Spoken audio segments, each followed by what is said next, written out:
Welcome back mga kalam. Ngayon ay pag-uusapan natin ang isa sa mainit na usapin ngayon patungkol sa pandaigdigang kalakaran at ekonomiya.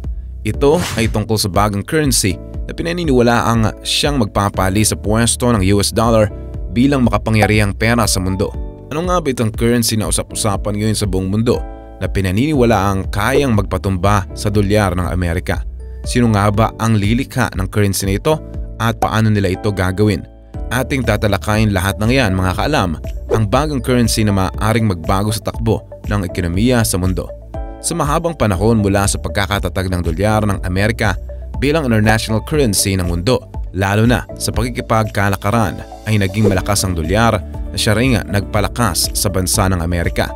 Isa rin sa dahilan na nananatili ang dolyar ng Amerika bilang pinakamalakas na currency sa mundo ay dahil na rin sa impluwensya mismo ng Amerika, lalong-lalo na sa G7 countries o 7 mga bansa sa kanlurang bahagi ng mundo na bumuo ng alyansa upang mapanatili ang kapangyarihan ng mga West countries sa pandaigdigang kalakaran at ekonomiya. Noon ay G8 pa ito hanggang noong 2004 ay nasuspindi ang bansang Russia sa alyansang ito. Sa mahabang panahon na naghahari ang dolyar sa Amerika ay mayroon ding ibang alyansang nabuo maliban sa G7. Ito ay ang alyansa ng BRICS na sinasalihan ng Brazil, Russia, India, China at South Africa. Ang 5 bansang ito ay bumubuo halos ng 40% ng kabuuang populasyon ng mundo. Kung isa-isa silang magsisikap para pagsikapang madaig ang dolyar ay tunay na imposible. Ngunit kung sa kanilang pagsasama-sama ay isang malaking usapan na. Ang lakas ng 5 bansang mga ito ay magiging isang malalaking banta sa mismong dolyar ng Amerika. Naghain na rin ang bansang Argentina na makasali sa alyansa ng mga bansang ito at niyayaya ang ibang mga bansa na makilahok sa kanila. Kaya naman noong Oktubre ng taong ito ay kasalukuyang pinag-iisipan at pinagpaplanuhan pa nila ang paggawa ng kanilang reserve currency na siyang gagamitin ng mga bansang ito sa paglalayong maibaba ang paghahari ng dolyar hindi lang sa mga bansang kasama sa alyansa kundi magiging accessible ito sa lahat ng mga bansa sa mundo. Ito mismo ay batay sa pahayag ng Russian President na si Vladimir Putin na ang global reserve currency na ito ay magiging alternatibo para sa mga bansang sakop ng BRICS para sa International Monetary Fund's special drawing right. Kahit pa nga sa kabila ng panahon ngayon na may global sanctions pa ang Russia dahil sa nakaraang hidwaan nito sa Ukraine ay lubos na kinilala pa rin ang pahayag niyang ito na siya ring makakatulong sa mga bansa ng BRICS.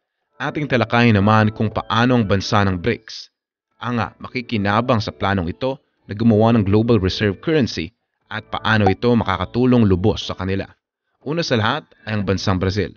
Ang pinakamalaking trading partner ng bansang Brazil ay ang China at pareho ang 2 bansang ito na gumagamit sa kanilang mga local currencies para sa kanilang mga bilateral settlements. Ngunit nasa 90% ng export invoicing ng Brazil ang ginagamitan ng dolyar kahit nasa 17% lamang ang nakukuha ng Amerika mula sa overall exports ng Brazil. Kaya naman ganun ang dismaya ng former president ng Brazil na si Lula da Silva sa dominasyon ng dolyar at nilalaban ang plano ng BRICS na De-Dollarization Coalition para sa dolyar ng Amerika. Ngunit mula pa noong 2014 ay nakaranas na ang bansa ng matinding krisis kaya naman kasama ng napakalang relasyon ng Brazil sa China sa kalakaran. Ngunit ang dolyar ang primary currency na nagagamit ay nagpapahiwatig rin na hindi ang Brazil ang mangunguna para sa kampanyang ito. Habang ang Russia naman ay ang pinakamalakas para sa kampanya ng de-dollarization at sa ideya ng global reserve currency at nagangad na makakalas sa mismong dominasyon ng dolyar. Ngunit lingid sa kalaman ng lahat na matagal na itong pinaplano ng Russia dahil naglalayon ito na mapababa ang pagdidepende ng bansa sa dolyar para sa international settlement at hinay-hinay na gumagamit ng alternative currencies mula pa noong 2018. Nilahad din ng bansang Russia na handa ang BRICS na makipagkaisa para i-promote ang international financial regulation reforms para malabanan ang lumalalang dominasyon ng dolyar at para maprotektahan ang iilang reserve currencies. Taliwa sa Russia at China na halos tinuturing na kalaban ng Amerika. Ang India naman ay tinitingnan na malaking kampi ang bansang India. Malaki ang ugnayan ng 2 bansang ito, hindi lang sa takbo ng kalakaran at ekonomiya, kundi pati na rin sa outsourcing mismo na siyang nagbibigay sa mga tao ng trabaho sa mga mamayan ng India ang lakas ng dolyar ng Amerika na siyang pinag-iimbestigahan ng Ministry of Commerce ng India para ianalisa ang pagitan ng dolyar sa Indian rupees para sa mga bilateral trade. Ang China naman, sa matagal na pagputol nito sa dominasyon ng dolyar, ay hindi pa rin sila nakagagawa ng solidong plano para mapababa ang dominasyon ng dolyar, lalo na sa naganap na krisis noon sa ekonomiya ng China noong 2008 na siyang nagpataas ng agwat ng dominasyon na nahirapan ng mapantayan ng China ang dolyar ng Amerika. Uli sa lahat ay ang South Africa na kahit sumusunod ito sa mga plano ng Russia at China para sa de-dollarization ay hindi sila direktang nagpo-promote o gumawa ng kanilang sariling plano. Lumahok lang mismo ang South Africa noong 2011 na ang South African Trade and Industry Minister na si Rob Davis ay pinakita ang dependence ng bansa sa dolyar, pati na rin ang unstable na international currencies na mas pinagtibay niya noong 2013 na mas kailangang palakasin ang mga local currencies na siyang lalong nagpapalakas sa ideyang planong global reserve currency na ipapangalan mismo sa BRICS. Ang mga bansa ng BRICS ay nagpapatunay lamang na handa silang sumalungat sa agos, pati na rin sa ikabubuti ng kanilang ekonomiya at mas magkaroon ng oportunidad na mapalakas ang mismong mga local currencies bilang may tagapamagitan lakas ng dolyar.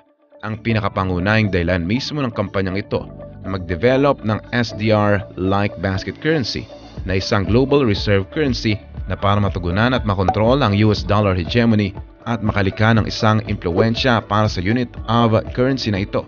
Ang de-dollarization ay isa lamang sa mga paraan, kaya naman pinapagtibay at pinaplanong maigi kung paanong may lulunsad ang currency na ito na walang gaanong epektong masama para sa mga bansang sangkot at maisagawa ang hangarin nitong makontrol ang kapangyarihan ng dolyar. Di natin alam kung kailan talaga ito may lulunsad ng BRICS, ngunit ang masasabi lang natin na ang hangarin ng alyansang ito ay maging agos na sasalungat sa kapangyarihan ng mga kanlurang bansa at mas makapagbigay daan para sa kanluran ng mga kasaping bansa ng BRICS na maaaring mas lumaki pa ang impluwensya nito at aabot sa iba pang mga bansa sa mundo.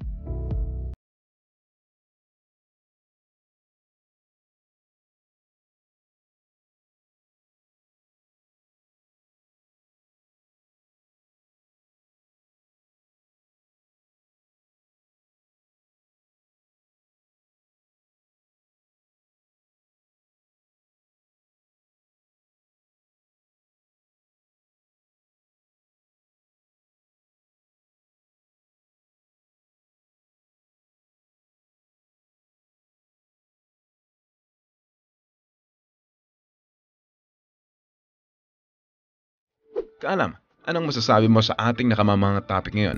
Ano sa tingin niyong maaaring maging solusyon ng Pilipinas sa kapangyarihan ngayon ng dolyar? Antayin ko ang sagot mo sa comment section. Huwag mong kalilimutang i-like ang ating video at mag-subscribe ka na rin sa ating channel. At siguraduhin na panoorin ang next videos. Siguradong magugustuhan mo.